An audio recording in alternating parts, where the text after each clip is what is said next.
When you're working with your implementation team, this is what we want you to do. We want you to talk about every single item that's on there with the things that I talked about earlier in mind, about it being an important safety check. Could this thing help before you take it off? Is there anybody in our operating rooms that this could possibly help? We want to make sure that the checklist follows the flow that you have in your own operating rooms. We have seen hospitals where a lot of the preoperative work is actually done before the patient actually rolls into surgery, and sometimes the checks are better done in that environment and not repeated again in the operating room. So you have to look at your flow. At a minimum, take the South Carolina template and put your logo and your name on it, because that means that you own it and the people in your hospital will know that it's yours.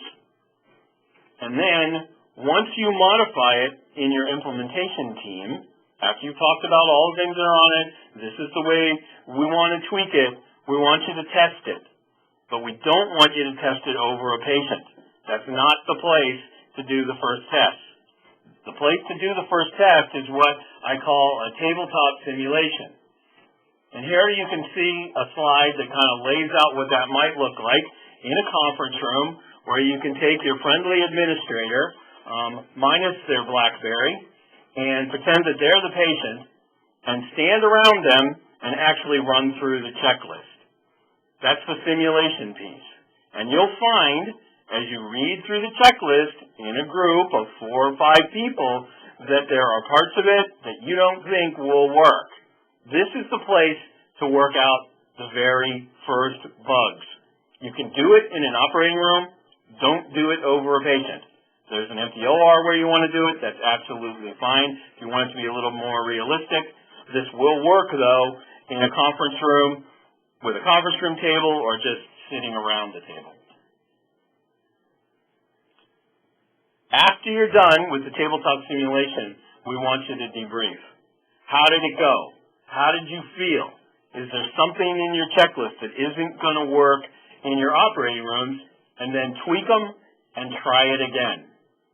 Make sure that your checklist meets the goals of the South Carolina checklist. And that actually is posted on the website, but has to do with the things that we want your checklist to actually do for you, which is it built to be, is it meant to be read out loud? Is it short enough and concise enough? Is everybody on the team involved with the checklist? And then finally, if you're happy with your checklist, we want you to try using it in the operating room on a single patient, a single time, with a single team. And it's incredibly important that that team be the team that made it. So if at all possible, make your implementation team your testing team. Now sometimes that doesn't work out. If you're going to add people and test it with people who aren't on your implementation team, please talk to them before you surprise them in the operating room that you're actually going to do this. And that's a very hard-learned lesson. There is no quicker way to make somebody angry than to surprise them with some newfangled thing that they say they've never heard of before. This first test, though, is absolutely critically important. But again, don't plan on doing it for a whole day. One patient, one time, one day, sit down and make sure there weren't any bugs before you test it more extensively.